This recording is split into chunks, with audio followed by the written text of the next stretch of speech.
Hello, welcome to another tutorial with software designs. Today we'll be teaching you how to import and export in CorelDRAW. Here we have, this is the dash button here. We'll teach you how to, here you can import and here you can export. Let's dive in straight. Click on your here, select the folder you want to import, or you have your resources found. Like let's say you want to import this resource now. Click on it and then right click and click on copy, then go back to your design folder. Go back to, we are using CorelDRAW here. Close this, go back, then come back here and then paste. That is, this is it. This is one way.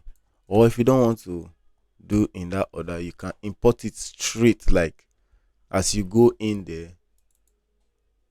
This is the download. Click here, then come back, click on this import here, and then drop it anywhere you want to drop it. That is one way. Then on the export, how to export it, select your design like this, Ctrl G to group it, then click on export and click on export here, then come to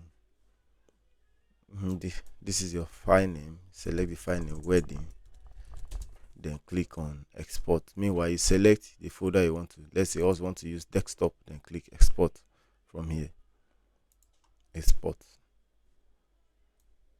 then come use change your resolution.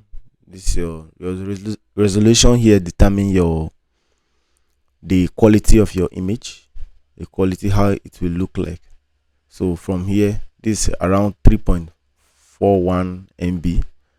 Then if you increase the resolution here, this file size will also increase as well. Then click on OK from here, then wait a little bit for the corridor to load. One is just pop up, you see a blink on here, it has shown that now it has exported. Come to your desktop, let's see, look at the wedding export design here. As you can see, it has been exported, and when you zoom in, you see how it comes out better. Thank you so much. So